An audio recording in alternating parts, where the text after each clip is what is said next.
welcome back to the Surf Mastery Podcast. Today's guest is Jamie Brisick, surfer, writer, author. Thank you so much, Jamie, for taking the time to do this. Really appreciate it. There's a lot of wisdom in this episode, and as you'll hear, Jamie touches on a few things, and you might wonder why I didn't go into it. And the reason being, he's already spoken in depth about some of his traumatic life experiences with David Scales on the Surf Splendor podcast. So I will put a link in the show notes to those two episodes. There's also links to all of Jamie's work in the show notes as well. Do you remember your first wave?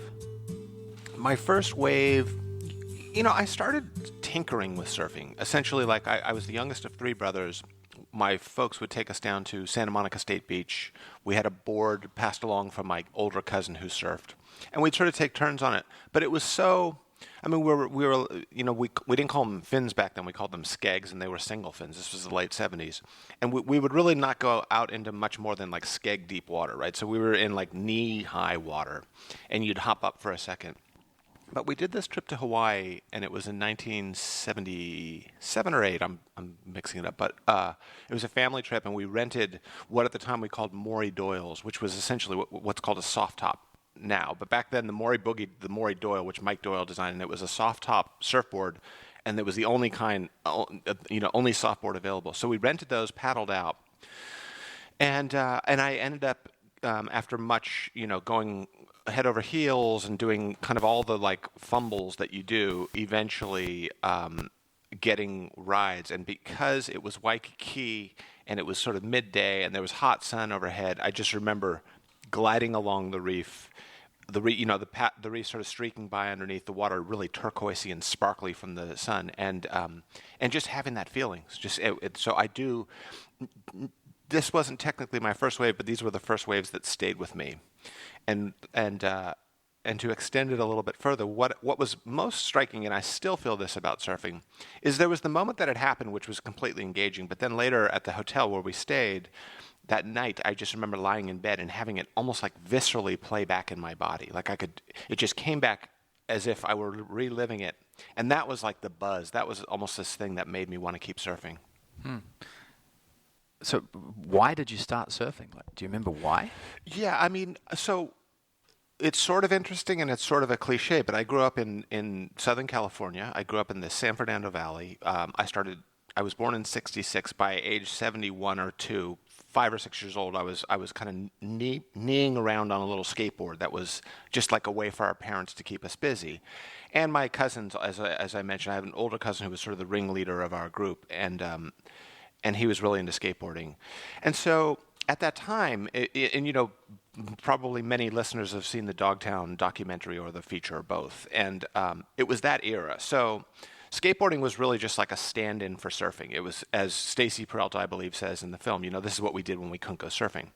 See, I didn't know that. It was almost I went the opposite way around, where all those guys were surfers first and then skating was this thing that they did. I started skateboarding, and then it just sort of naturally fed into surfing. And when we started surfing, unlike today, I would say the average kid, if you were to give him a skateboard, the kind of flip tricks he might be trying to do in the driveway or in the garage would be totally different to his first couple waves surfing. But with us, it was just that kind of bent knee, knock knee. It was a very 70s style. It was a very sort of style-conscious era, or style carried a lot of weight. And so the very way in which we kind of glided down the street or the sidewalk on our skateboards was just exactly what was there. So, it was really just hot summers in the valley and my folks looking for a way to entertain their 3 boys, and they'd take us to Santa Monica State Beach and we'd go out and surf, and that it was just fun. So it's kind of started off as play. Yes, for sure. Do you remember when it transitioned from play to something a bit more serious? Yeah, and it's interesting that, because it's almost like the apple was introduced to the garden, so to speak, because as I say, I have 2 older brothers. My oldest brother passed away, but the 3 of us were always out surfing together. And in 1979, we started surfing Malibu, and Malibu was a great scene, and as it is today. But I guess it's always been a great scene. It was so full of colorful characters. It was as engaging to be on the beach or in the parking lot as it was to be in the water, and it was this kind of rite of passage. It was sort of we lived out in the valley in a suburban neighborhood where everything was kind of cookie cutter and organized, and the scene down at Malibu was just wild, and you guys were drinking brown bag beers on the beach, and our parents kind of gave us a little space there, so it felt like in this coming of age way, it was like, okay, now we get to find out who we are. And so in 1979, we were there one day. We'd sort of started riding the very inside of Third Point. Third Point was a good wave back then. It's a glorified closeout now, as we call it. But one day, a truck pulls up with some worker guys in the back, and they hop out, and they just start erecting this scaffold. And as it grew, right before our eyes, out in the water were suddenly these really good surfers on bright boards and bright wetsuits. And as it turned out, they were the Town and Country surf team. This was Larry Bertelman, Randall Kim, Calvin Maeda, Vince Klein, et cetera, Buttons, Dane Kealoha. And they were setting up the Sunkissed Pro, which was the first. I don't think I even knew that contests existed before this, but it was at the time an international pro contest. So we got to see. So over the course of that week or weekend when the event happened, we were just these little kind of like awestruck kids running around, like watching our favorite surfers that we'd seen in the magazine, and watching them compete and watching their psych up thing and their preheat rituals and the waxing of the boards and the polishing of the bottom and the stretches and all of it. And it was so alluring. So suddenly, like, surfing went into this next realm. And then I wanted to compete because I was attracted to it. And I was a reasonably good surfer. I was 13, 14 at the time. And it took me almost a year before I actually would have the courage to compete in an event, because I was a real pipsqueak of a kid. And every event that I'd gone to with the intention of entering, the waves were bigger than I wanted them to be. And I was afraid to just go out and ride insiders and officially mark myself as a wimp. So finally there was an event at Malibu, and I went out, and not having a clue what to do, I just sort of tied on this oversized jersey. They didn't even clear the water. So it was almost like any other surf, but there was suddenly something at stake. And I got through my heat, and then suddenly I was in the finals. It was just, it was the boys division. There were, I think, 12 surfers in the entire boys division. So then I was in the final. I ended up getting second to a guy who would become my longtime friend, Solo Scott, who's a great surfer from LA. And then that gave me the buzz. And I got, I walked home with the trophy, and it was, so suddenly there was this thing of, it was like entering into this world, and there was a way to kind of keep this surfing thing alive. And not that I was only 14, so it wasn't like my parents were saying you got to get a job or you got to go to college or anything like that. But I could sort of see, by virtue of the surfers older than myself, that there was like, oh, you could get sponsored, you could get free wetsuits, free board, boards at cost, free clothes, get your contest entry fees paid for. And then suddenly there was surfer Willie Morris from LA County who turned pro not long after. And then I saw what he was doing, and then suddenly it did become like business. There was just much more at stake, and it was more competitive. And I dare say, like, for better and worse. I mean, because then there was like, I was fortunate because I did well. I somehow easily transitioned into the contest scene, and I was of an age where I was at the upper age of the division I surfed in. So I was like, the boys, I was 14, not 13, and that was a difference back then. So I brought home trophies, but I mean, there was certainly like a sense of letdown if you didn't do well. So you kind of, were you a natural athlete with other sports as well? No, I wasn't, and not that in any way, like I wasn't. It wasn't that I was a nerdy kid or an intellectual kid or anything like that. It was just that from such a young age, I was into skateboarding. Which was an individual sport, and definitely back then it had a little bit of the rebelliousness that that surfing had back then too. And I think because of taking on skateboarding so seriously, it was almost like if you skated, that means you didn't play baseball, basketball, or football. A lot of those team sports that had a jock quality to them you were sort of picking your lane, and my lane was skateboarding. So I skated well. I mean, I can remember being this little kid at skate parks and having older guys like going, this kid's good. But I wasn't athletic in the traditional sense of like, I was a home run hitter on the baseball team, or I was good at, on the basketball team. I did team sports. I didn't know. When did you get sponsored? I got sponsored age 15. First sponsor was McCoy Surfboards, then Quicksilver and Rip Curl. And then I, not long after, switched over to Channel Island Surfboards. And it was free gear. And at that time, my folks weren't thrilled with with how much surfing consumed me. My dad was an academic, and he been putting away money for us to go to college, and so this derailing that he was watching happen. Oh, he's not talking about college. He's talking about trying to be a pro surfer. It wasn't like it is today. I mean, there were like, the little league surf dads, so to speak.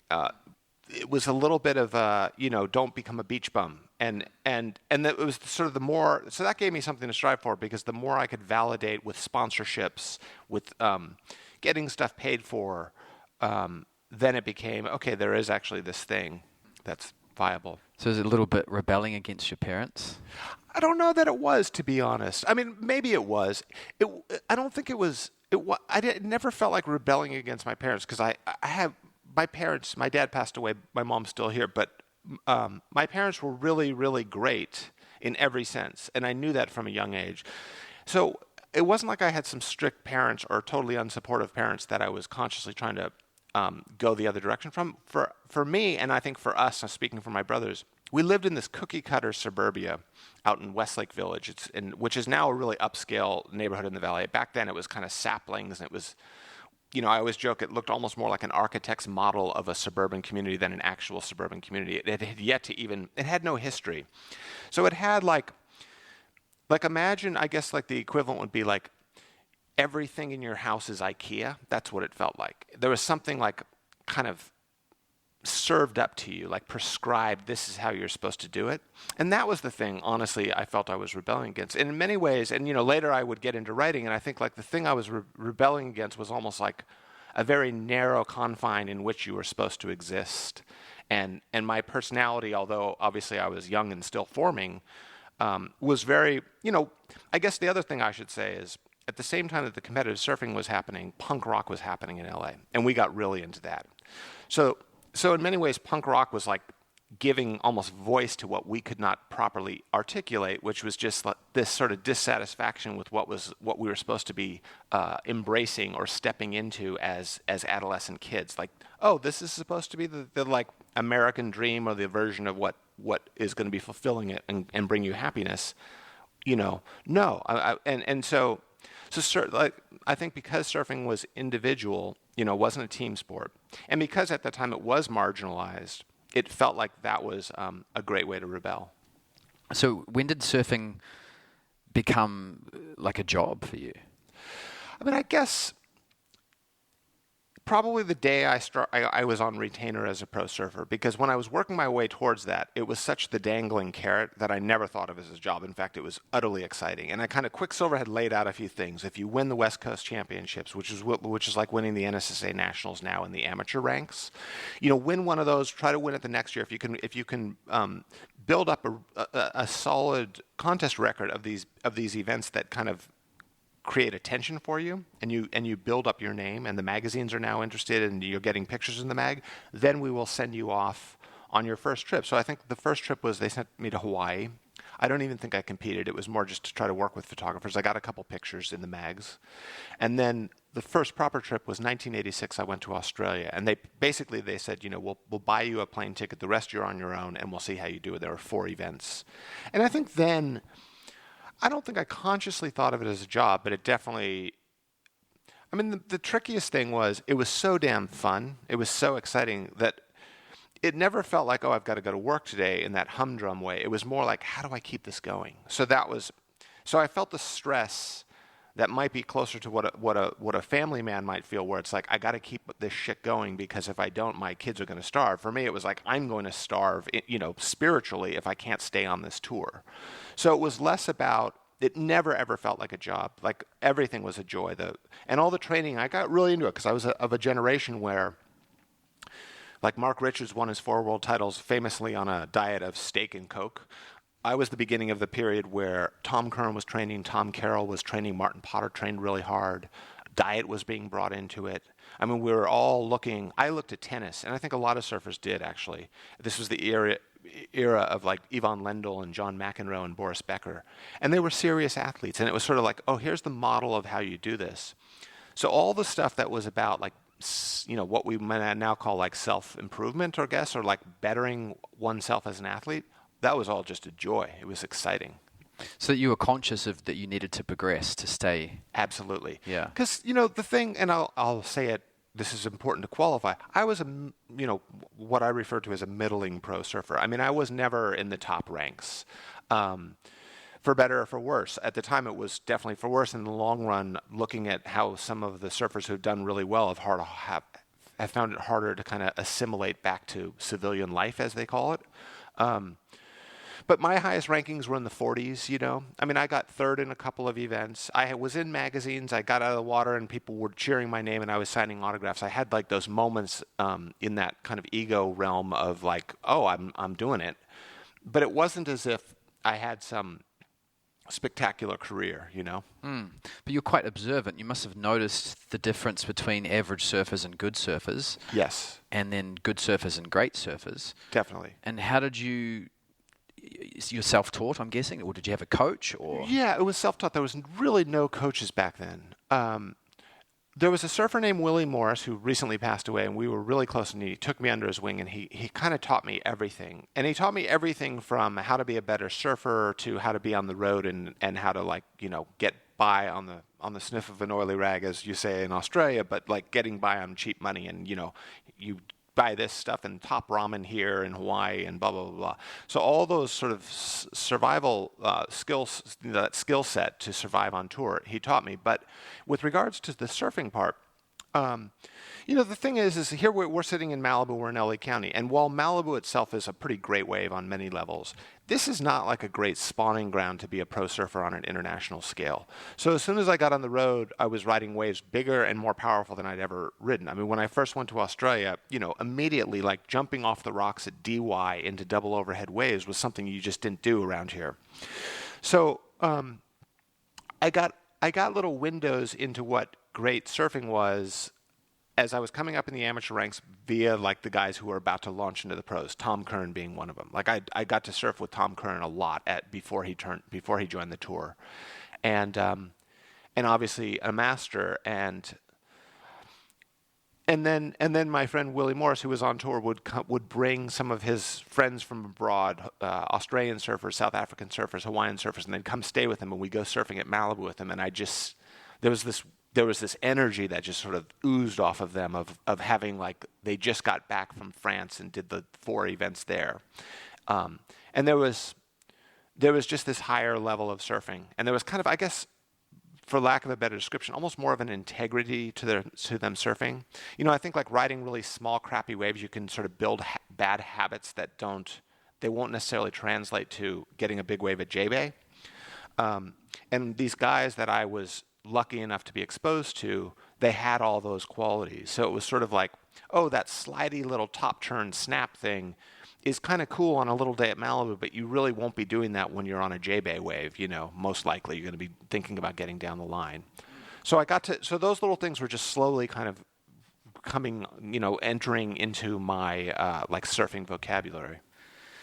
The drive to get better at surfing, was that, I mean, you mentioned it as you want to keep the ball rolling. Yes. But was there another side of that as well? Yeah, for sure. And this is something that I think back on so fondly. And this is where, regardless of, I guess, when I qualify that I was a middling pro surfer, I'm almost underselling myself, because the truth of it is, I think anyone that gets on tour is so deeply entrenched in surfing, it's kind of so flowing through them nonstop that the guy who's number 5 on the rankings versus the guy who's 45 on the rankings, that thing is the same in both. So I think with me, it was, I love surfing. It was like if you were a musician and all you did was and songs just flowed through your head, and you were just one of those people that's just tapping on something all the time. I had that with surfing in a beautiful, beautiful way. I guess psychologists would call it flow state, right? Where and just, I felt like my entire career I kind of lived in that groove. It would never, there was never there was, if anything, it was trying to turn it off. It wasn't, and I never did try to turn off, but it was never I got to summon my inspiration right now, or I've got to, it's homework to study more surf videos to see what the great surfers are doing. All that was the most natural thing in the world. It was all I wanted to do. So there was this kind of it was like this holistic approach where if I wasn't in the water, I was thinking about surfing, talking about surfing, watching surfing on videos. I did a lot of cycling because I lived out, being out in the valley made me a little more hungry. I didn't always have the beach right there. So there'd be times when I'd go for these really hard rides, and I was turned on to a book called Creative Visualization by Shakti Gawain, which in many ways was way ahead of its time. I mean, it came out in the 70s, but it sounds much more like a title of today. And what it was is it was almost doing these meditations where you just visualize yourself doing what you wanted to do. And so in my case, it would be, the NSSA National Championships are coming up in August. It's now June. Every night before I go to bed, for the next 2 months leading up to that event, I'm just going to lay there and imagine, putting on my wetsuit, waxing my board, peeling on the jersey, walking down to the wet sand, into the water, paddling out for the final heat. And every single little gyration of the hips and arm gestures and everything that I would do for that 20-minute heat or 30-minute final or whatever, right up to like coming out and having friends go, "You killed it, bro. I think you won. I think you won." And then finally the moment where they announce the results and that glorious moment of winning. That was a really, really cool, fun thing that, it transcends kind of surfing, but it was this idea of visualizing it. When I speak about it now, it seems like more of a thing. Back then, again, it was just really natural. It was like my mind was going there anyway. Interesting. Yeah. I guess there was a certain element of acceptance as well. Like it's coming naturally and you're accepting it. You didn't overthink it. You didn't judge yourself. Yeah.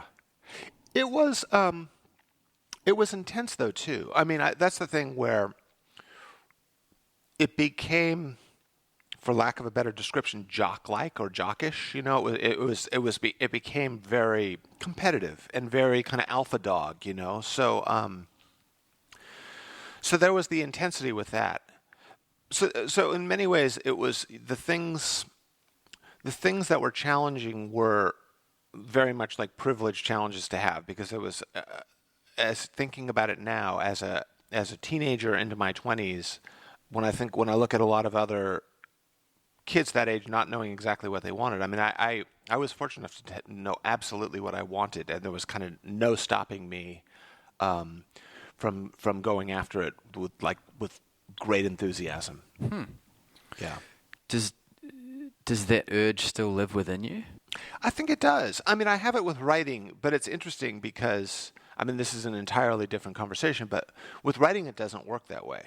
I mean, it can work that way, but there's a certain very direct way to athletic greatness or athletic achievement.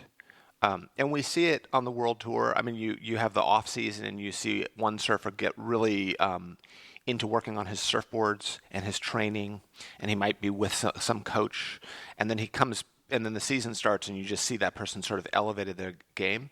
I mean, I think that can happen with writing as well, but it's less of a kind of like clenched fist determination, and it's a little bit more, it just takes more time. It's sort of like a daily practice of writing and reading and observing and living. And I think as a writer, oddly enough, some of the best things that have happened to me have been horrible things, like things that have sort of opened my humanity or my empathy. My wife died 6 years ago suddenly, and that made me a better writer, which is a really strange thing to say, but it absolutely did. And it happened quickly and slowly. But in many ways, my writing advanced because I stopped caring so much. I stopped trying so hard. And I think I had a sort of something cracked open in me where I understood people's struggles in a way that I hadn't maybe before. Whereas for an athlete, you almost want to cloister yourself away from that stuff. You want to live in that kind of Muhammad Ali, Rocky Balboa, I'm the best, I'm the best, I'm the best, I'm the best. And that's, you drive yourself with bursts of ego, which is I think truly, and look, there are a lot of athletes who would probably say this guy doesn't know what he's talking about. But in my opinion, in my experience, at least for me personally, the more I could kind of pump myself up to believe that I could maybe beat Tom Curran or maybe beat Tom Carroll or maybe beat Martin Potter, the more I could find those leaps of confidence, the more likely I was to achieve what I wanted to achieve. And that, so it was very much like in the realm of the ego. Whereas writing, and I think a lot of art making, it's about kind of humanity. It's about, of course, it's about being smart and intelligent, but it's not, there's a less direct path to get to that thing. When you say ego, it makes me think like maybe to get really good at surfing, you need to be somewhat narcissistic. I think so. I mean, it's interesting because ego is often referred to in the negative, and I think in many ways it is. If for someone's entire lifetime, provided they live the 70, 80 years or whatever most of us hopefully will live, to live in that space the entire time would not be a good thing. I think you see that. That's where marriages collapse. That's where shitty fathers come into the play, right? Or mothers, for that matter. But when you're in that competitive realm, it does demand a certain narcissism. I mean, I used to think of it as putting the blinders on, almost like a horse, right? In a horse race, where it's sort of like all you're seeing is that finish line, and you're just galloping towards it. And so for me, my intellectual curiosity was almost being kind of repressed during that time, which it came out as soon as I stopped surfing. But the idea to want to read books, the idea to want to learn about things, the curiosity would ultimately at that time almost take, had I explored that further, it would have almost taken away from that kind of athletic focus that you need. So yeah, I think there is like you just need a lot of confidence. You got to completely believe in yourself, and I think that's probably that's like a common through line in so many great athletic feats. That person just saw it. They had the vision of themselves triumphing, right? Yeah. It's the unique individuals, competitive or high-level athletes are very unique. For sure. Yeah. So you mentioned how trauma opened up your writing. Mm-hmm. Was there anything traumatic in surfing that opened up your surfing? Big time. I don't know that it opened up my surfing, but my oldest brother died of a drug overdose in 1987. He was 23, I was 21. I was on my first full year on tour. And I tried, at that time, it's interesting because being in the pack of pro surfing, and by this time, all my best friends were the guys on tour. We were a big kind of traveling circus. It was like a big fraternity. Like just imagine a bunch of guys who are an extended family traveling around the world, but staying within that kind of safe space of brotherhood. And so when my brother died, I really did not know how to process it, and I tried to bury it. And I also tried to kind of call upon what, at that stage of my life, and what I knew to be, my take honestly was like, I'm going to go win a contest and dedicate it to my brother. It was interesting because only much later would I kind of realize, I don't want to say that I had it wrong, but I wasn't really letting in the sadness. So I tried. It affected me greatly, and I still continued on tour for about 3-4 years after that, and my best results came after that. So it wasn't as if it completely destroyed me, but I was repressing a lot of feeling, and that was there. That was just kind of this great wound that I carried. But most of my response was really to just try to kind of bury it. Yeah. You probably relate to Mick Fanning in that way a lot. Totally. It's interesting you mention him because I don't know Mick well. I've hung out with him and I really like him, but he's one of the most incredible people that I can think of. I mean, and having a certain, to my mind, I look at Mick and he's like, he's like, Mick's a fully realized version of what I wanted to be, but I never got there. He used the loss of a sibling it drove him. It gave him focus. I remember Derek Hine, who's a great friend, coach, mentor, etc., said to me at one point that a lot of the great surfers have something they're working out, right? Like it's a neglectful parent, or there's, they were burned by some girl or guy that they wanted to be with. There's like there's some kind of thing that provides them a little bit of a kind of chip on their shoulder that they can drive forward with. And I think, maybe chip on the shoulder is the wrong word with Mick's deal, but it seems like that didn't weaken him. It made him stronger, and he continued to do that all along. Why is that? Because it can so easily go the other way. I know. Absolutely can. That's a fabulous question. I mean, I think it's so hard to know. It's so hard to know what,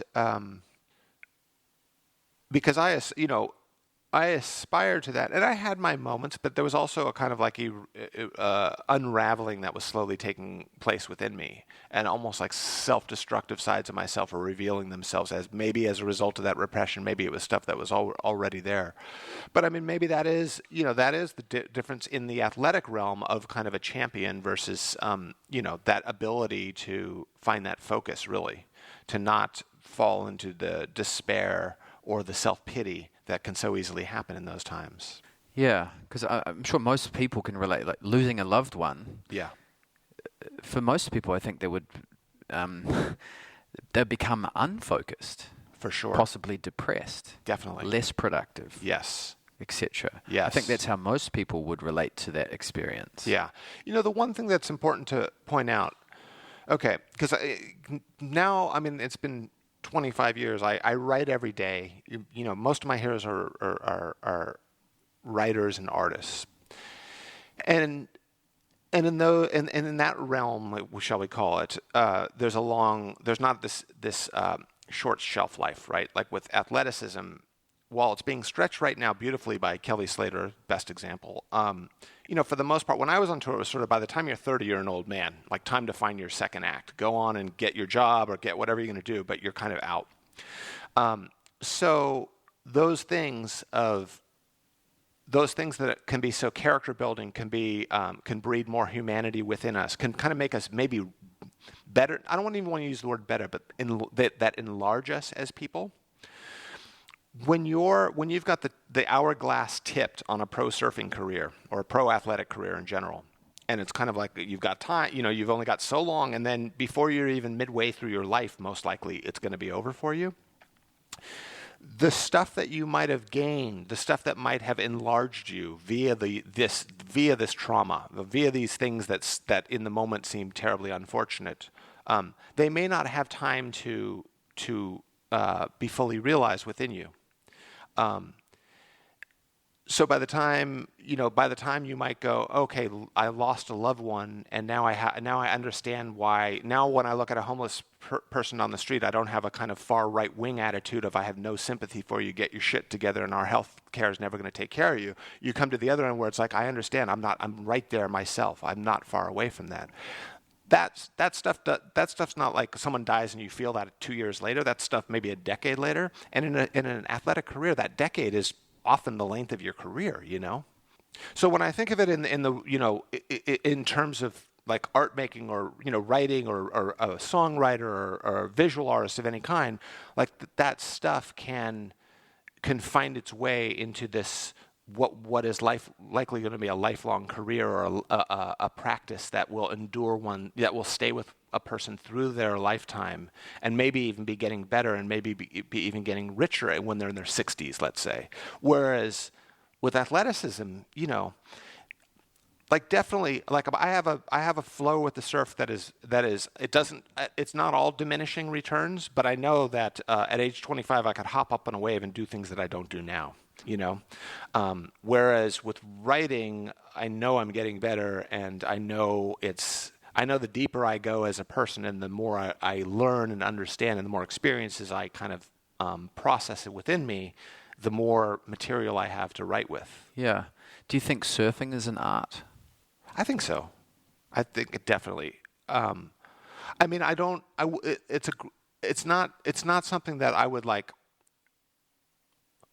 I think it in a way that's not. I know there's been the argument, sport, art, lifestyle, that whole debate. That's like not a debate I'd say it's all three of those things in many ways. It's sort of just wherever you take it. But I definitely find when I really came to realize surfing was an art, there was a time where it was probably a decade after I'd stopped being a pro surfer. I was writing for magazines. I was working at Surfing Magazine as the editor, and I was I really wanted to be a writer. I wanted to be a serious writer. And I moved to New York specifically to kind of shake off my surfing past and to kind of just retrack myself, because I felt like if I stay on the path, there's a very, very prescribed path of where I'll go if I just sort of follow surfing.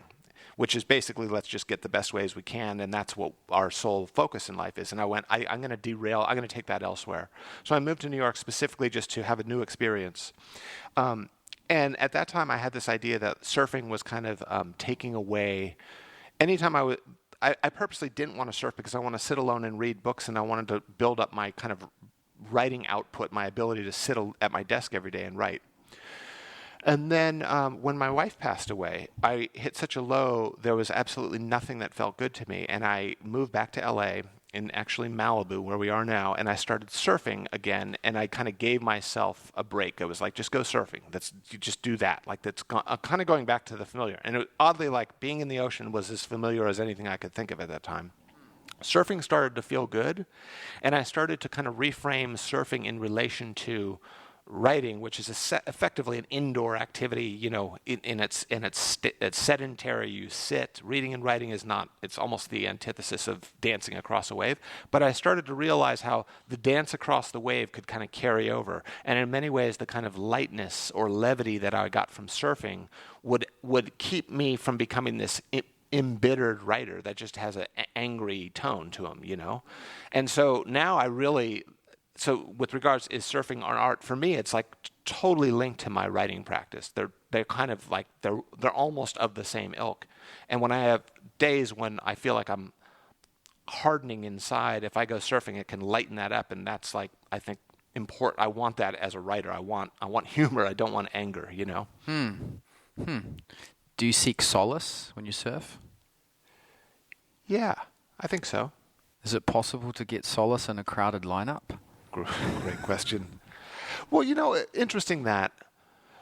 Here's the thing: if I work somewhere if I worked in an office every day with a group of folks where there was like cooler conversation and Friday night beers and all the kind of conventional stuff, and then I fought traffic because I was working 9 to 5 or roughly those hours, to go out at Malibu in a crowded lineup would not be solace.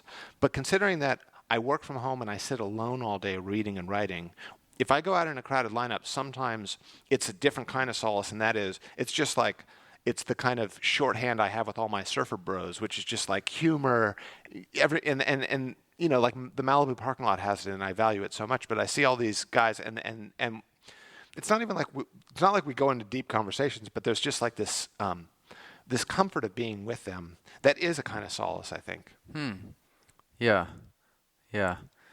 How do you feel about the crowds in modern surfing? Tough. I mean, that's where it's hard to be optimistic. You know, it seems like it's just getting increasingly sort of unsustainably crowded, and it's tough because I love surfing and I pay a lot of attention to surfing and I write about surfing a lot.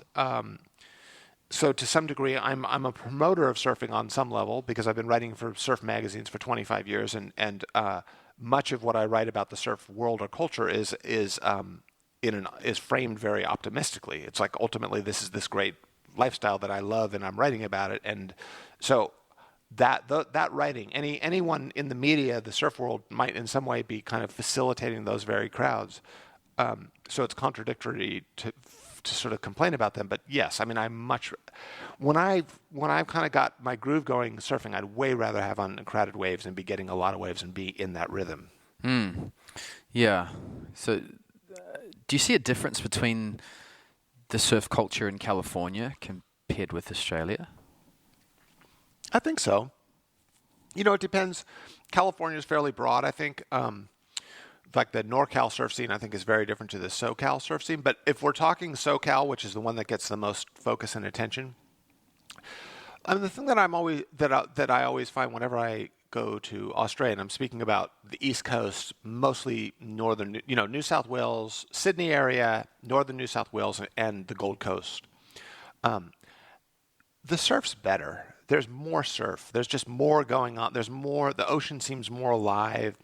Specifically in Sydney, there's more kind of crags and coves and reef breaks and bounces in the corner of this beach. And the surfing experience is, it just seems a little bit more, it stretches you a little bit more. I mean, I remember when I first started going to Australia, as I said, like, jumping off rocks to surf DY or the wedge at Whale Beach or whatever spot or surfing Narrabeen, I instantly had a sense of these guys are more hardcore than the surfers that I know in the LA County area.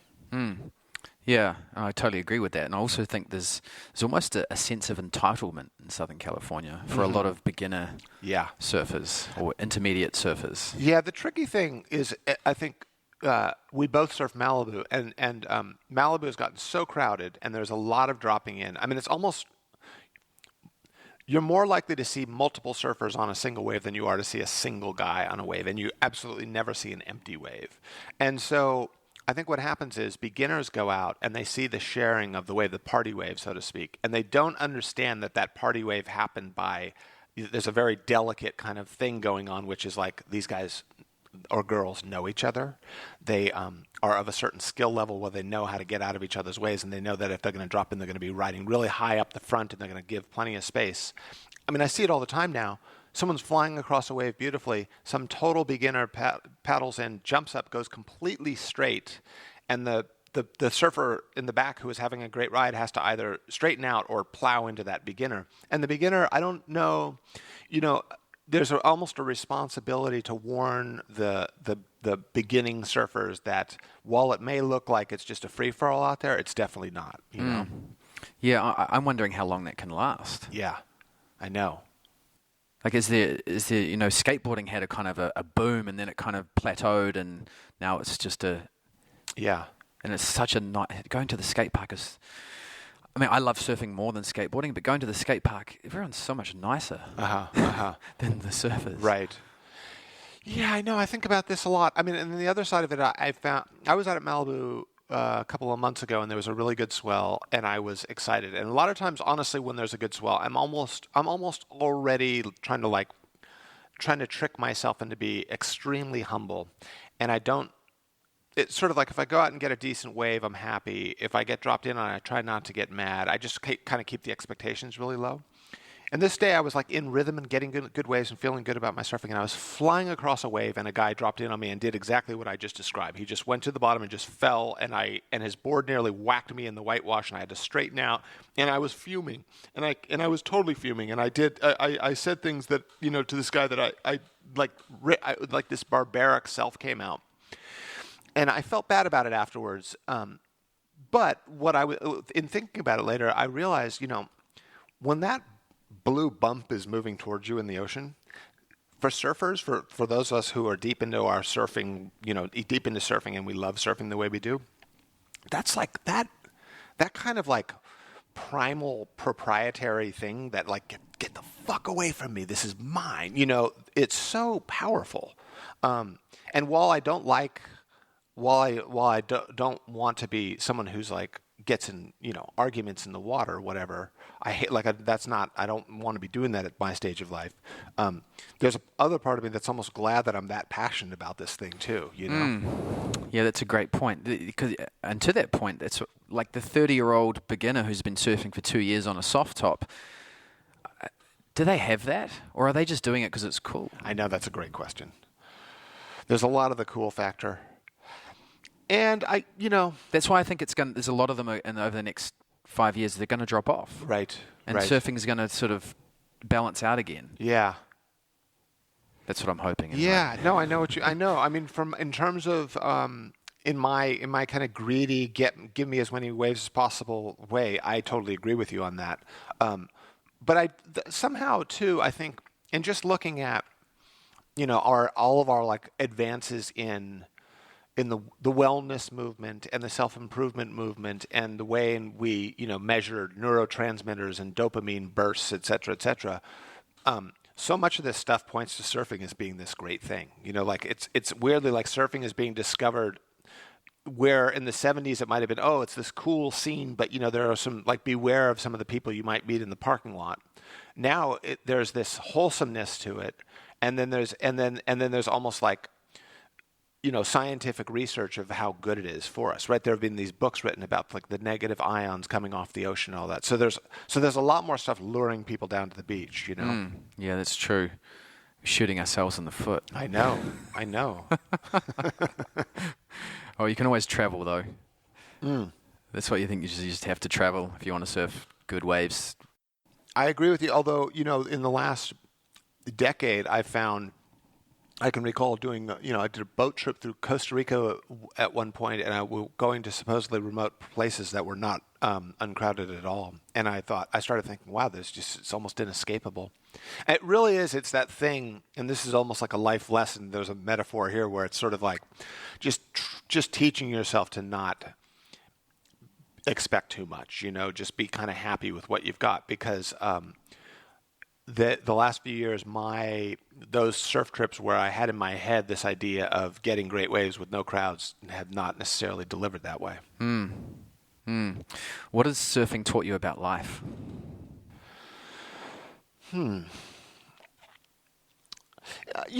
me, so the actual act of surfing, I think it's taught me so much. I mean, I think all those, I almost think of, it's almost like a martial arts practice or something like that. Or I think is it jiu-jitsu, where you learn to dance with the energy coming at you versus push against it. And there's all that stuff. There's all the, I think like being out in nature, the fickle nature of the ocean itself, the kind of flowing with waves and the everything that goes on there in some way is sort of ingrains itself in you and might be how you deal with things, hopefully. Although there are plenty of contradictions, because I know a lot of surfers who are real fluid on the wave, but they're real rigid in their personalities. But for me, I guess on some level, it's this microcosm, and it's something that I know so well, where I can look into this surf world that I've been, it's been a source of fascination and something I've engaged in for 40 years now. And what's happening in our little world of surfing is often sort of mirroring what's happening on a larger scale. It's a microcosm for what's going on. Even just like social media practices among surfers is like showing what social media might mean to the world today. So that I guess I'm constantly learning from it on that level. Yeah. I never thought of it like that.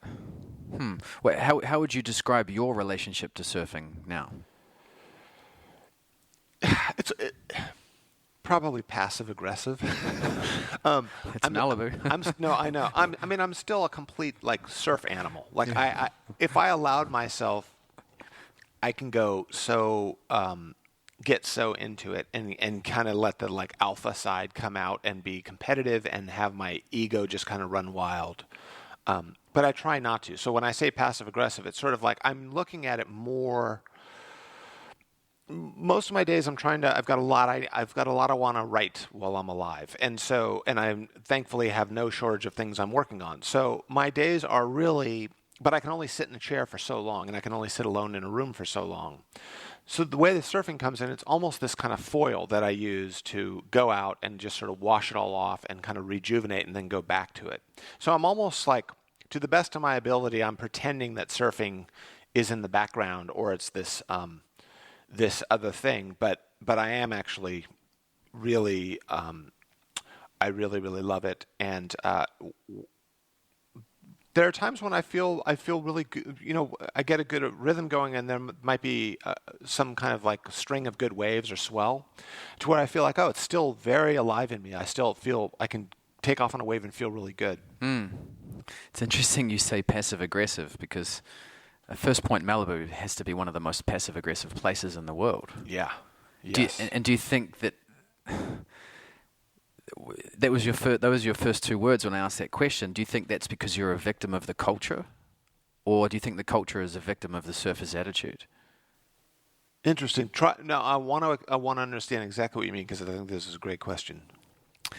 So when I said to you, describe your relationship to surfing. Yes. You said passive aggressive. Yes. Yeah. And I'm always telling people First Point Malibu is the most passive-aggressive place I've ever been, in and out of surfing. But do you mean it in the sense of like everyone's all jolly and chummy on the beach, and then they go out and then they're just animals? And Well, they in the take off? water, Yes. the water. Yeah. Like people will drop in and they won't even acknowledge you. Yes. Yeah. Okay, now I know what you mean. Yeah. In many ways, at least for me, and having surfed Malibu all my life, I think the that passive aggressive quality is almost a survival tactic. There was a time in my mid-20s up into my 30s where most sessions at Malibu, I smoked a little weed before I'd paddle out. And I remember at one point I was like, the weed is actually the thing taking that edge off of me to where I've kind of got this like dumb smile on my face the entire time.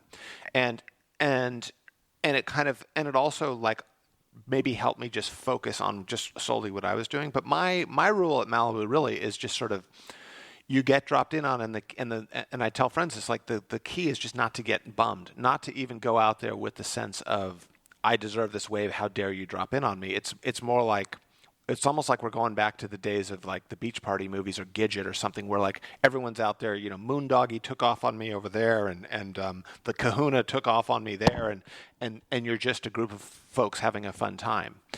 Because to get too serious in a lineup like First Point is really hard to do. I mean, even the best surfers out there get dropped in on. And if you do get angry, it kind of ruins your day. And then if you, it's almost that thing of like, it's almost like driving being in a country or being on a road where everyone's a terrible driver. And if you get angry at every one of those people, you're just going to be an angry person, Like that's how I see the Malibu lineup. Yeah.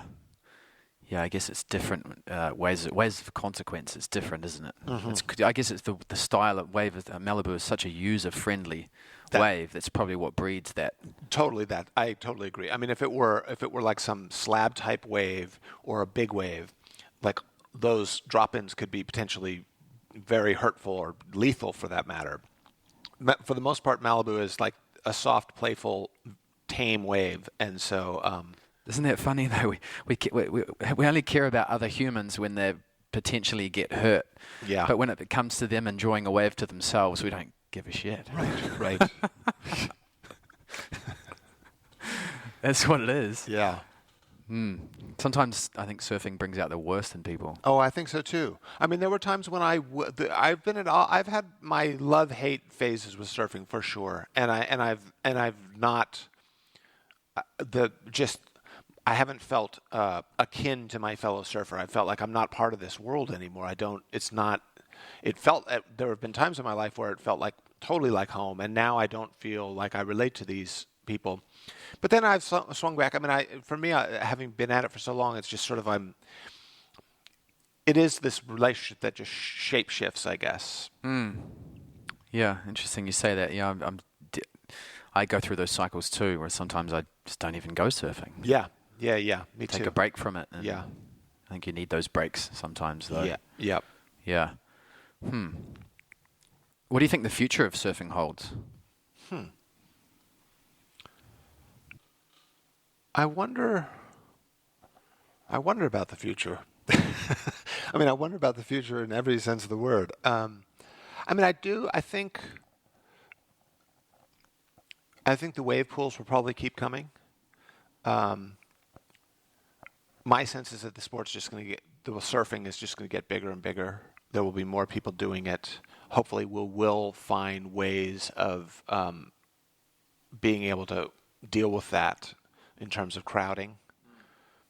I think it's going to get the technology is going to be a part of it more than ever.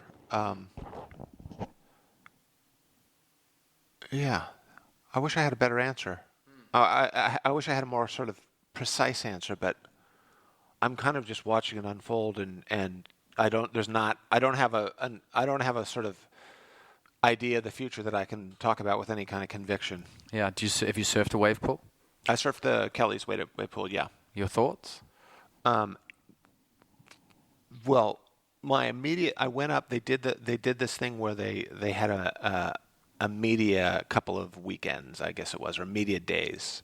And so they invited sort of different writers from different magazines, editors, and some photographers, if I'm not mistaken. I think maybe mostly writers. But I was with a group, and I knew all the guys. I was with, I don't know, half a dozen of us, I guess. And the idea was we all got 4 waves. We got a right, and then immediately after a left, and then a right, and then immediately after a left. And then there were 2 kind of heats, so you got your thing, and then we had lunch, and then we did it again later. My feeling was, my immediate thought, just by the way in which they structured the day, I remember saying this to my friend Matt Warshaw, the editor of the Encyclopedia of Surfing. I said, I feel like this master chef has invited us all, a long way to travel for this great, great meal. And he sort of served us an hors d'oeuvre, and he went, "Thanks for coming. See you later." Like, it was this thing of like, I just got like a tiny taste of what I wanted so much more of. Yeah. And in many ways, I was grateful for that because, again, it was that thing of like, I'm still a full surf dog. That side of me is still that frothing guy is still inside of me, even though I don't always realize it. And almost in an addict way, like if they said, write a $10,000 check and we'll give you 5 more waves, if I had that money in my account at that moment, I would have gone, sure. It was great. But the wave itself was fantastic. And I blew a couple of them, and then I connected one, and it was great. It was really, really exciting. The thing that I think people have talked about this, but 2 things. One, it really made me aware of my own kind of habits as a surfer. There's this kind of mirror effect that the pool does, because my typical thing is if I were to go surfing, I'd paddle out, and the very first wave that comes to me, I'd jump up and I'd kind of feel my wax and feel my body and just kind of, get a little, like, try to fall into some kind of groove. And then I'd paddle back out, and if anything's coming to me, I'd go for it. And then as I'm kind of gaining rhythm, I might start like waiting for the sets and sitting and going for that more. To drive to Lemoore, a long drive, to stay in the hotel, to show up in the morning with coffee cold, to do a couple little stretches poolside, and then to jump in and then suddenly have this wave come at you. There was this performance anxiety that I'd never, ever experienced before. It was almost like more than I've had in you have that in a heat in competition where, like, it's the final of an event and that first wave comes and, like, you're nervous, and if I fall, I'm going to push my momentum backwards. If I rip it up, my momentum will move forward. But with the pool, with the wave ranch, with the surf ranch, it was just this thing of like, oh, I've got 4 waves. And my very first wave, it came to me. My biggest fear was just to not even catch it. But whoever sort of coached me at the time, there was someone in the ski, a really lovely guy, explained how to do it. So I caught the wave, did like one little pump, and then went for a snap. And as I snapped, I kind of committed too much, and the wave just spiraled past, and I lost the whole thing. And I was like, okay, there's one down. I just completely blew that. And then I think I blew another one. I only connected really one, but it really was great, and it went on for a long time, which was really nice. Yeah, you mentioned. Well, do you think surfing's an addiction? Yeah, I think so. Not that everyone gets addicted, but I think for sure it becomes a thing that whatever, and I won't articulate well what goes on with an addict, but there's definitely that thing. Yeah. It's one of the healthier addictions, though? Yeah, I think so. Though, I have a dear friend who's writing a book about this right now, that addiction that might start in the ocean in a healthy way, if it doesn't carry on, if surfing doesn't continue to feed that thing, then other things might come in. And that's why I said, I alluded to earlier, like, for better or for worse, I had a middling pro career, which maybe made it easier for me to kind of jump back into my life and figure out what I'm going to do. Some of my peers who were world champions and top ranking pros found it harder to do that stuff and did find addiction elsewhere. I mean, there are many cases of that. I think there are many cases of that in professional athletics in general. Yeah, why do you think that is? I mean, I think it's just this is the simplified answer. It's just you get used to doing something extraordinarily well that feels so damn good, that makes you so happy, and then you do it on a public level where you become a star. I think I could probably delicately speak of Tom Carroll, who's a good friend who's very openly struggled with addiction. He won 2 world titles. He won Pipeline Masters. To be in the water on a huge day at Pipeline, tearing apart waves in front of thousands on the beach, to have the horn blow, the heat's over, and then you come in and the entire beach is roaring you, and you get chaired up the beach Andy Irons as well. That thing is like, you're almost like whatever kind of chemical explosion or whatever those the decibel that the like on that graph, it's hitting these highs that become totally unsustainable. So it's sort of like, where do I find these in the rest of my life? I remember talking to Tom Carroll about it, and he was referring to PTSD, and he was talking about like some soldier goes off to Iraq, and while it may not be fun doing all that, it's damn exciting. And then they go home to their families, and then it's like, hey honey, it's Tuesday night, can you take out the trash? And you're like, what happened to my life? Like, how did life get so mundane all of a sudden? I mean, there is, I don't know, I've kind of feel like I'm starting to see in midlife how like sometimes great, what might be a victory or what can be great success at one stage of life can in fact be a curse later on. And it's sort of like you get used to something that you can't sustain. I mean, I think it probably happens with people getting extraordinarily wealthy too. Like someone, gets a ton of money and gets used to a lifestyle, and then if they lose that money, what for the next person would be like, oh, this is a nice kind of modest, earnest lifestyle. For that person is like, where's my yacht? Where's my summer house? Where's the penthouse in New York overlooking the park? And so it's another version of that I think happens with the surf stars that we know of. Yeah, because we've got stories on the elite with the elite athletes. So you mentioned Tom Carroll and Andy Irons. So Andy didn't manage it well, and we lost him. Yep. Tom figured it out. Yeah, for sure. He was fortunate. Yeah, because he went through it bad. Yeah. And now he's great. And now he's so inspired. I mean, he's inspiring in a way that probably he didn't even know he could ever do at one point when he was in his lowest lows. But I see Tom as, Tom's, and he's a dear friend, but he's proven to be a champion far beyond just as a surfer. Yeah. What I want to get at is that I think we all have, the elite athletes, they have it to an extreme level. Mm-hmm. And then we look at Tom, and he's learnt to manage it. Yep. And I was wondering whether you alluded to the fact that maybe you had redirected it into writing. Mm-hmm. For sure. And was that easy or hard or like? No, it was really, really hard. I mean, I think, and this relates to where we started earlier, is, when I was a pro athlete, there was a very, I don't want to say a direct, but I felt like the blueprint of what made a great athlete was pretty, it was a fairly obvious thing. And I learned it from Willie Morris, and I learned it from Tom Curran, and I learned it from Tom Carroll, and I read every surf magazine, and I was, you get your boards. There's this sort of like, there's the variables. There are all these variables. The competitive surfing is so fickle, and it's so about getting the best wave, and it's about not making the right turn and making the right choice on that wave, and, not cutting back and rebounding so that you lose the section, but, knowing when to keep driving down the line, all that stuff, right? And all that stuff kind of is in this improvised, spontaneous, that is all happening. But to prepare for all that, you get your fitness as best as you can. You get your boards, which is always a huge deal. Get your boards just right. And you train a lot, and you surf a lot, and you just try to get as in that rhythm as you can, and then the competition comes, and you hopefully do well. When I started writing, I realized that, first I just needed to sort of abandon my ego. It was like, this isn't that kind of bombastic, I'm the man attitude that can make for a great athlete. You don't, like, the person that says I'm going to write a best-selling book, I'm immediately suspicious of. Like, that's kind of like, that's not even the point really when you get into that thing. I mean, it might be nice, but if that's why you're doing it,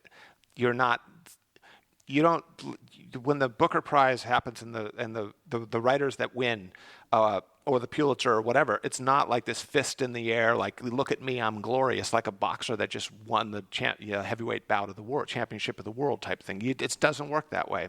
So it's a much more kind of quiet and humble, long education. And so to teach myself really just to sit in the chair and to read and write every day and to just listen. And I guess just learning that, that like writing, I guess, is just it's a commitment that's to this longer thing, and it almost has a sort of spiritual. It's like this spiritual journey on some level, where there might be years and years where you're not bearing any fruit from what you're doing, but then it might come later on. So it's like an act of faith, and surfing felt way more immediate. So it was just sort of almost like my entire what's the word? Like my tempo, I had to almost slow down. Is that because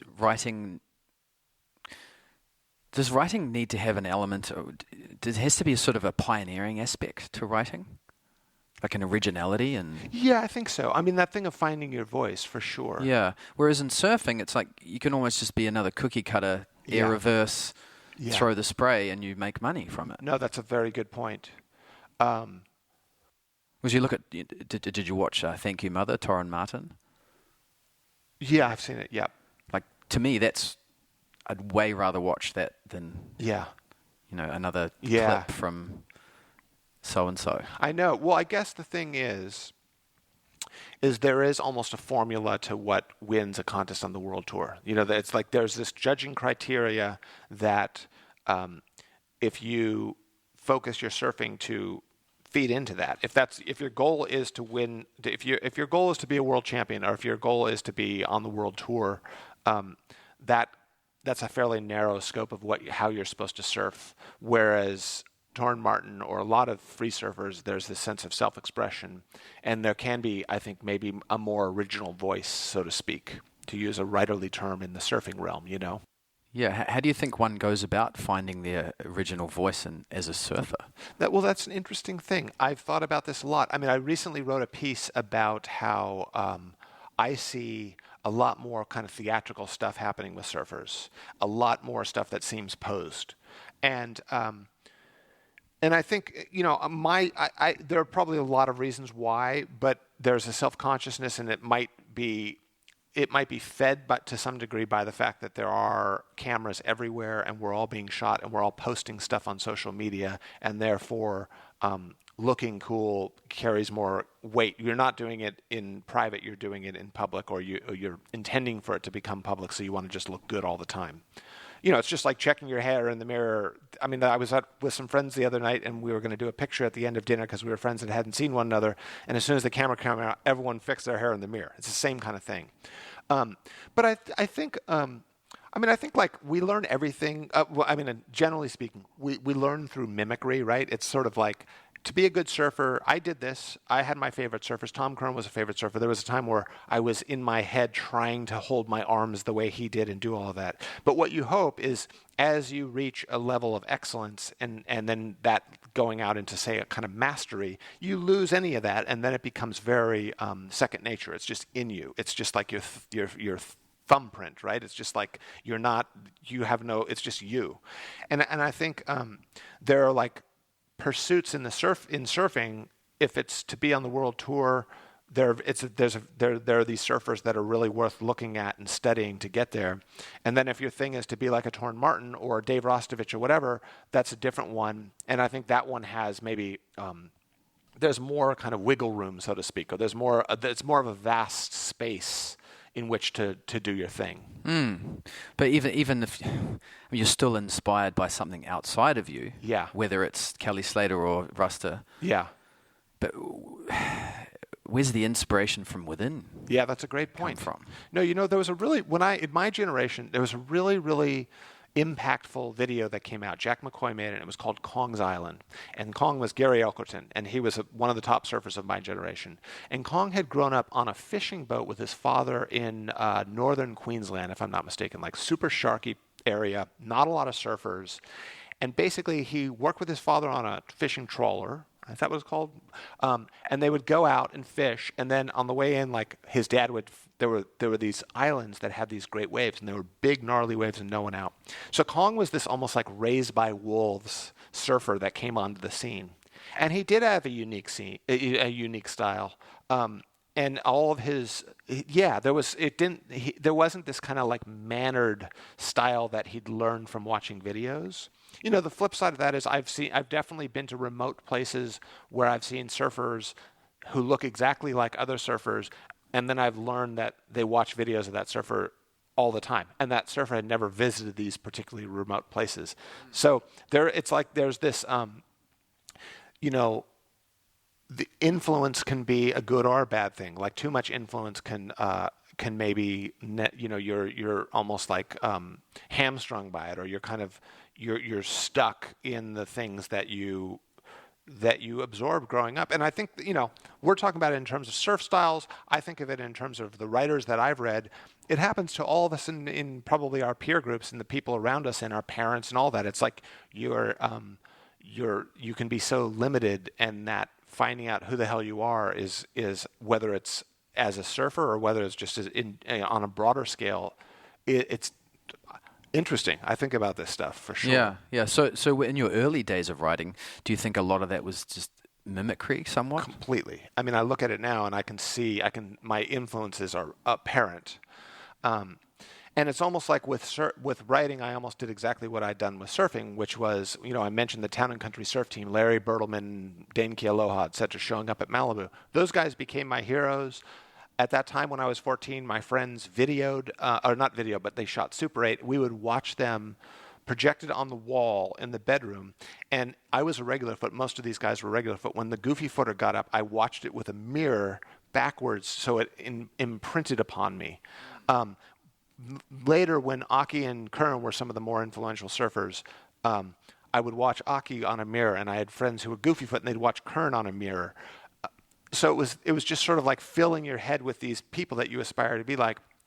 I started writing early, but when I got serious about it, I was about 25. And at that time, I did almost the exact same thing. It was just like read all these folks that I like and then go try to do some version of what they're doing.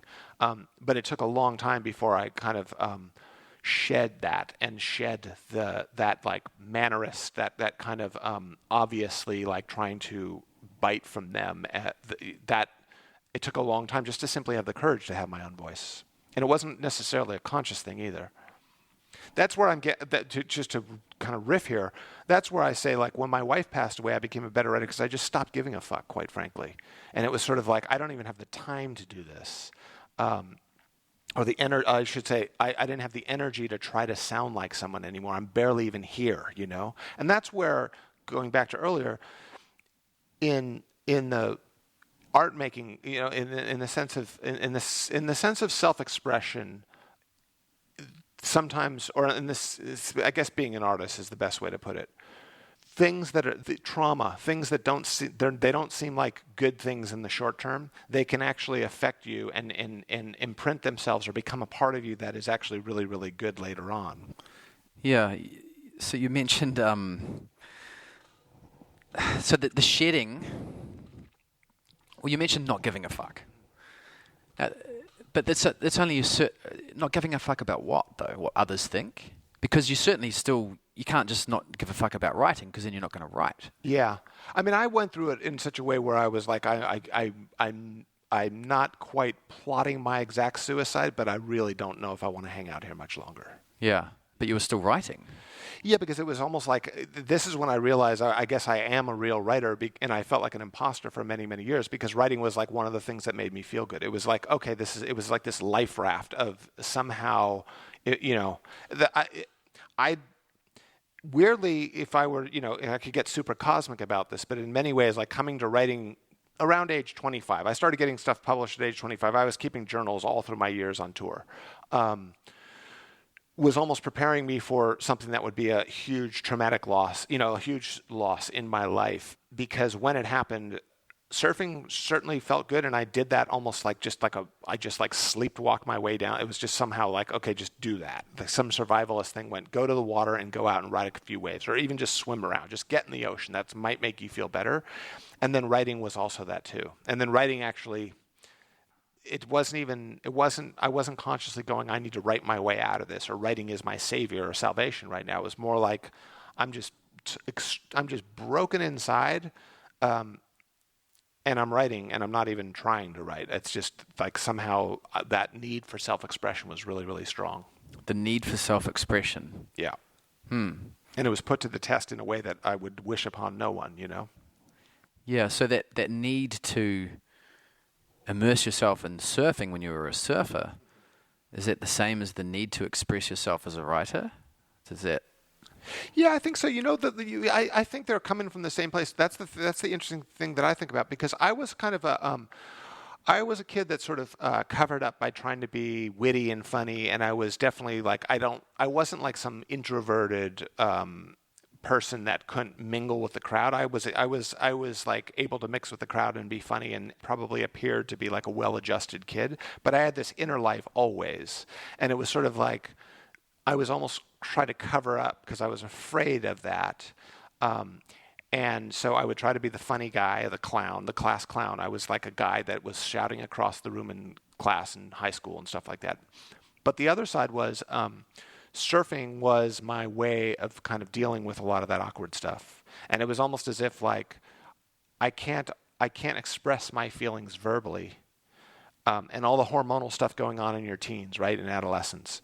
But I can do it out in the water. And I totally remember like liking this girl so much, and I was so shy. I liked her so much that she just made me stutter. Like I couldn't speak a word to her. But I would always imagine her on the beach, and I would just tear apart waves to the best of my ability, thinking she might be watching. And it was almost like, this is my love letter to you, or this is my way of communicating to you. So it was a vehicle of self-expression, and one that like it was pouring out of me, gushing out of me. Do you think that's an element with all great surfers, self-expression? I think so. I mean, I think when you're talking great surfers, I think like all the guys on the world tour, let's say, just to go into that, if it didn't start that way, it sort of became that way. I mean, there is almost a thing where it just got like snowballs, or it gains its own momentum. I mean, I think there are some folks who are way more natural at it than others. And then there are the ones who had to really kind of cultivate their craft or their skill as a surfer. But once the one, I mean, I watched this growing up. There were surfers who were so naturally gifted. And then there were other surfers who were definitely not my favorite surfers, but they just had this kind of desire, this like determination, and they just maximized everything that they had. But if they stopped trying, they weren't necessarily the great surfers, but it was their determination that made them so great. Those ones, I think, once they push on, it does become like a second nature form of self-expression. It's just like it's where they're most comfortable. So with writing, like the self-expression, it's like you said when you lost your wife, you became somewhat indifferent. Mm-hmm. Yeah. But you continued to write. Yeah. And did you continue to publish? Yeah. So there's a dichotomy there of not giving a fuck what people think, but then publishing. That would be true, although for 25 years now, for what somehow I've managed to pull off, I've earned my income via writing. And so when I reached the levels of despondency after my wife died, and this sense of like, the world is a terrible place and I don't want to be a part of it anymore, and it's been cruel to me in ways I never ever imagined. And that was kind of the skipping record in my head. There was also this other thing of the only thing keeping you from living out of your car and eventually being homeless, like watching I'm like a couple bad moves away from becoming an alcoholic, not earning enough money to pay rent, so I'm sleeping in my car, and then I lose all self-esteem, and then maybe I'm like living on the side of the road.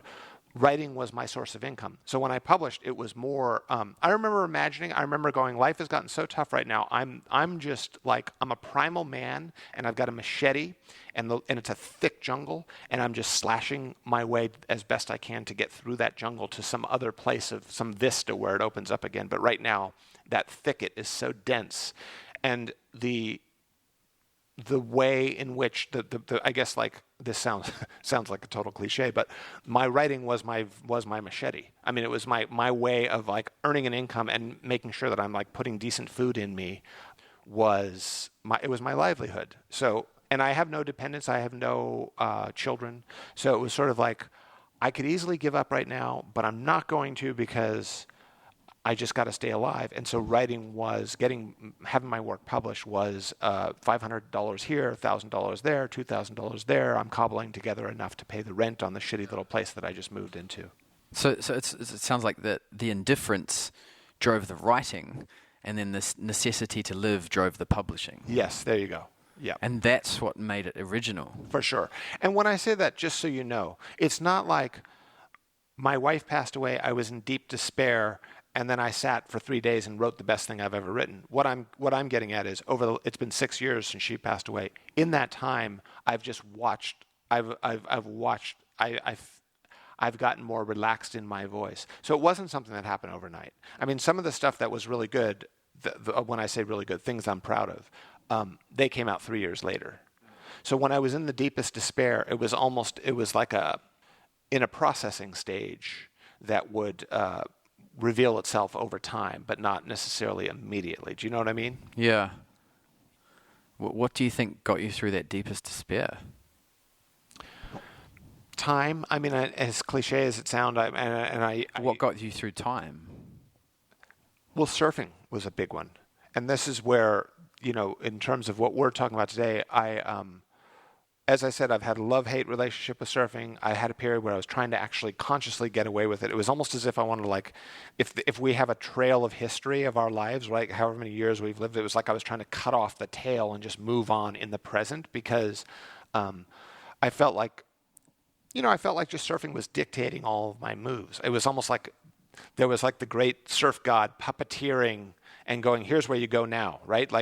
And I went, well, I can keep doing that. And to put it in more simple terms, I think if we really love surfing, as so many of us do, it feels like our birthright to go surfing. It's sort of like surfing comes above all else, and then my life will fall into place around that. And I had that with writing. I had a thing where I was living in Venice for a while, and all I would do is chase waves, and then I'd come home in the evening, and I would sit for an hour maybe and write, and then I might read a little before I go to bed, and that was it. And I remember going, this is like my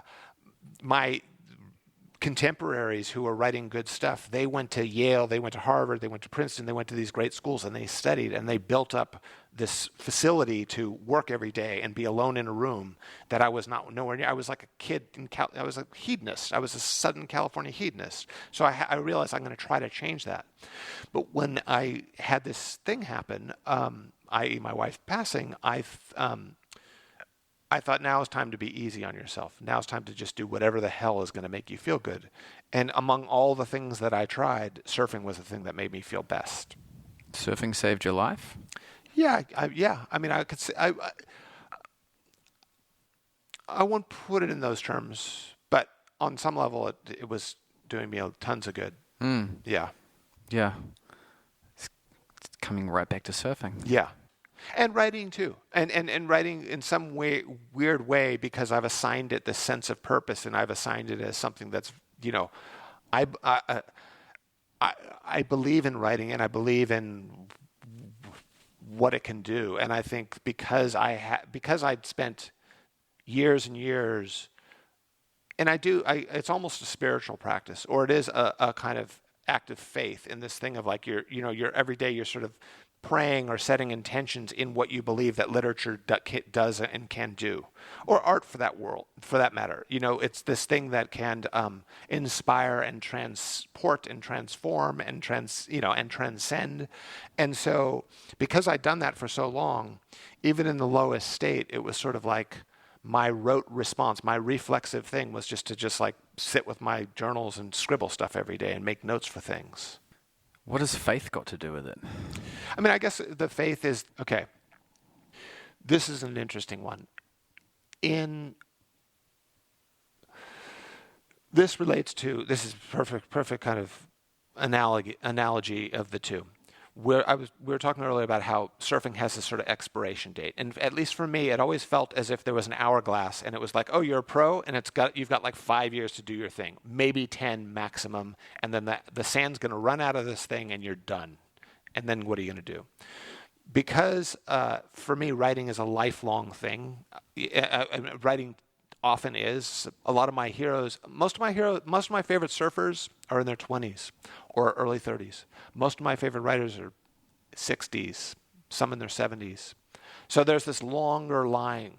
So with regards, you asked the question, faith. If you're a pro surfer and you want to, make the top 10 that year or win the nationals in the NSSA and the amateur ranks, it's all more immediate gratification. It's all kind of coming very, very soon.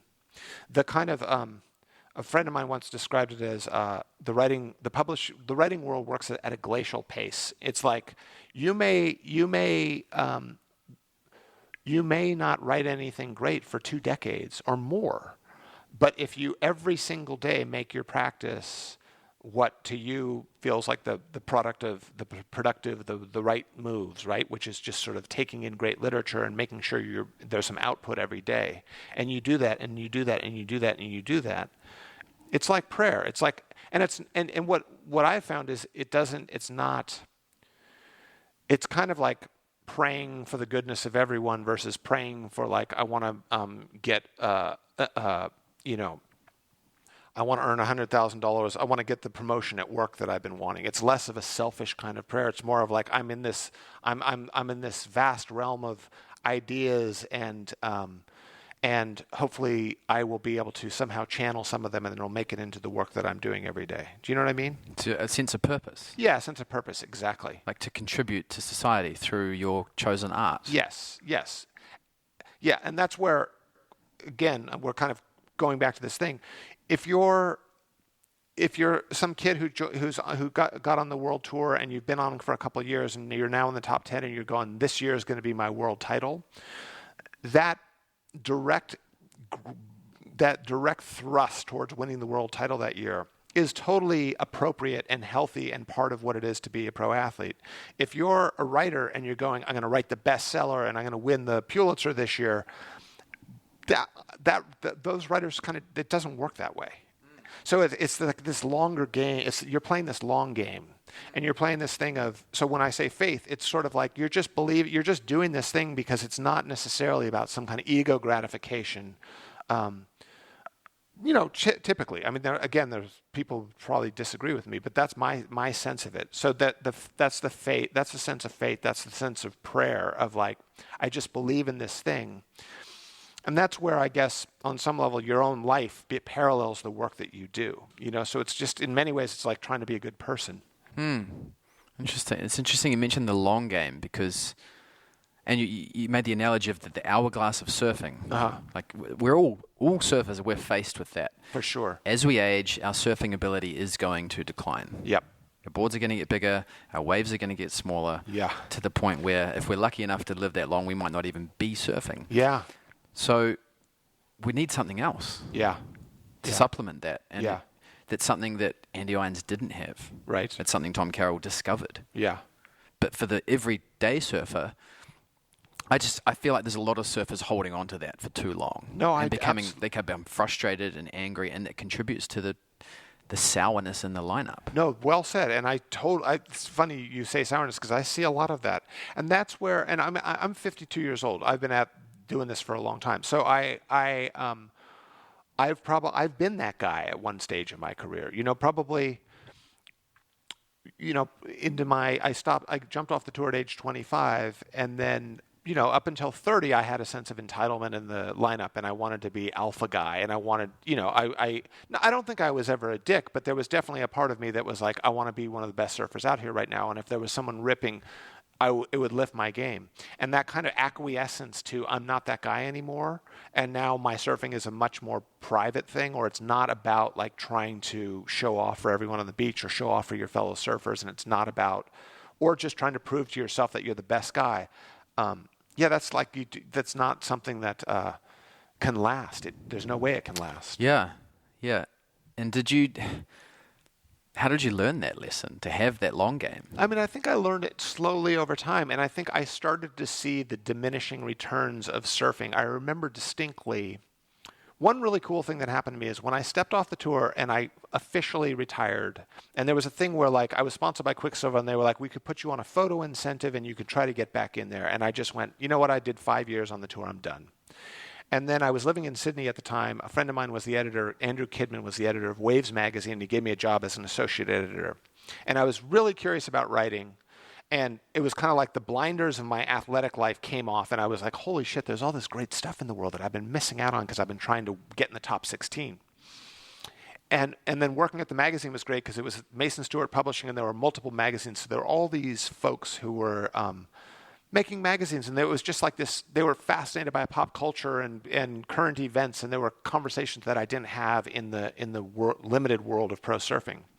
So all that was opening up. That first year, while on the one hand I was starting to understand kind of what I would call intellectual curiosity, I'd almost given up on I'd not given up on surfing. I was not trying to, make it anymore as a surfer, and I did some of the best surfing of my life. It was like this weird thing where I just let go. There's that Kelly Slater film documentary, Letting Go, and it was a year when he just sort of stopped caring, but he'd been working so hard on his craft or his surfing that it was like it just had its own momentum, and I felt that. After a year in Sydney, I moved back to LA. I was living in Venice. I was coming up to Malibu all the time. And I was still part of the gang at Malibu, and I was still probably one of the best surfers out there. But what would happen was, like, if there were good waves, I would see all my friends, and I would go out and surf 3 times and have a great time and be kind of like buoyed up by the praise of those guys going, dude, you're ripping bra, and blah, blah, blah, blah, blah. And then, the swell would pass, and then the next day would be a foggy day, and there'd be no waves. And I'd go up to Malibu, because that was what I did. My inner compass just took me to the Malibu parking lot every day. And there'd be no one there except for the guys who sleep in their cars, who never got careers. And they would have that sour, bitter stuff. And I would look, and I had right glowing in front of me was, don't go down this track, figure out your shit, find a life for yourself. You don't want to become a surf bum. You don't want to put all the eggs into your surfing life, because it will maroon you and you will be a lonely, embittered guy. And so in some weird way, like seeing that kind of shadow side of the vibrant surfing world, surf scene, those were the days I'd go home and I'm like, I'm going to read that book I'm supposed to be reading, because I'm pretty sure this is how I become a better writer. Or I'm going to enroll in that class at Santa Monica College or Art Center so I can do a creative writing class so I can get a conversation going. So it was almost seeing those examples. And I think slowly, just over time, my ego, my identity was less wrapped up in surfing. And then as more work got published, and less even about trying to get published. Like, the thing that I found great with writing is it wasn't necessarily about like, look at me, I'm the shit, bro. It was more like, God, I get to travel to this place and meet people and ask a lot of questions. I mean, what was really refreshing for me when I got into journalism, it was like, it wasn't the Jamie show, whereas my pro surfing life was trying to make the Jamie show happen. When I got into writing, it was like, all I'm doing is like getting to absorb all these great stories or these great places that I was traveling to. So it really became less about like, I'm not the front man for this. I think Paul Theroux, who was a writer, who was a great mentor of mine, he once said, writing is an education in the eyes of the public. In other words, like, what the things that I'm interested in, I would go out, get to learn about, and I would write about them. And the thing was not so much about like, here's my piece in print, I'm going to show it and share it with all my friends. It was more like, it's in my head. I had this incredible, I spent the last month researching this thing. How cool is that?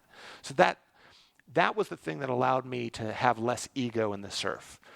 As that was gaining momentum and my life was veering in that direction, it was like, okay, I'm not the best surfer at Malibu anymore, but that's cool. I'm excited to get home and keep working on this piece I'm writing. Yeah, it's awesome. Yeah. A lot of surfers don't have that. I know. And sometimes they have it, but let's say they've committed to a writing class at Santa Monica College, and then there just happens to be the swell of the year when they're supposed to be in class. Yeah. And they go to class and they can't even focus on class. Yeah. I know. That's a very common thing. I mean, yeah. I think that happens. How do you deal with that?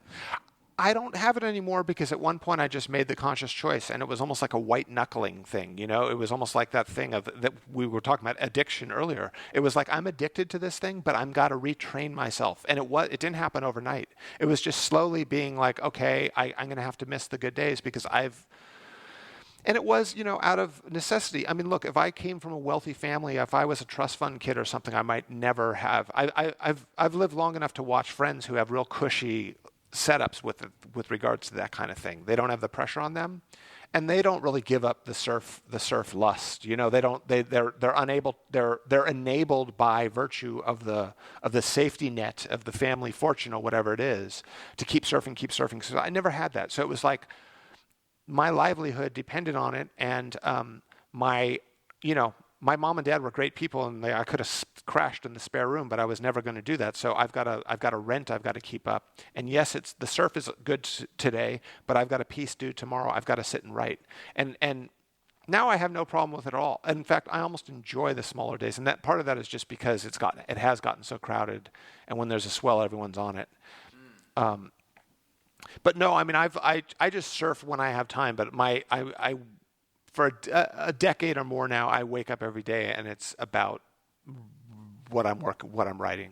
And what are you working on at the moment? Can I ask? I'm working on a book about surfing. Oh, cool. What is that called? Two birds, one stone.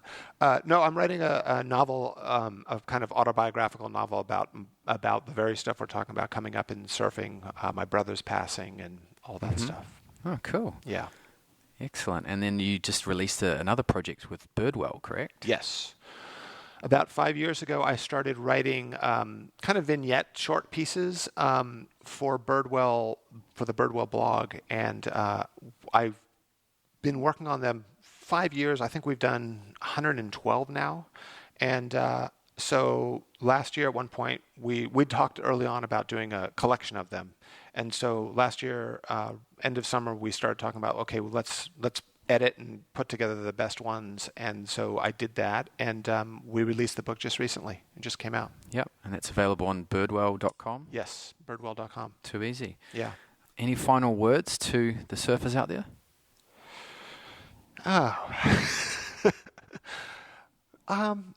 Kindness in the water. Practice kindness in the water, I guess that's the thing. I like that. Kindness. Keep it simple. Yeah. Yeah. And keeping the fun alive. I mean, and it's hard for me to say that because I can say that now because really it is about fun for me. And all I'm really wanting from my surfing experience is just to go home feeling like with a smile on my face. Yeah. And so when it does get super competitive or overly crowded and there's the big swell and people are like fighting for not only the waves but the parking on the street, that I don't want it to be such a cutthroat environment. But there was a time when I probably contributed to that kind of stuff. So. But I thank you, Michael, for having me on the show. Yeah, thanks for doing it. It's awesome. Appreciate it. All right, until next time. Thank you. Thank you. I'm closer to the golden dawn, immersed in Crowler's uniform of imagery.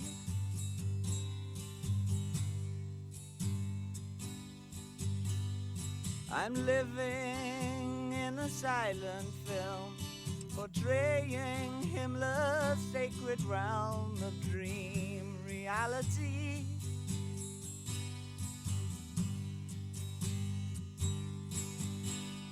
I'm frightened by the total goal, drawing to the ragged hole, and I ain't got the power anymore. No, I ain't got the power anymore.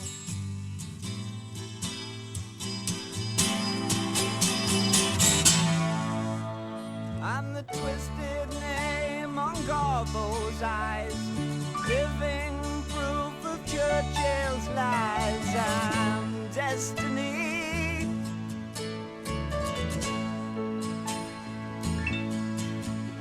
I'm torn between the light and dark, where others see their target, divine symmetry.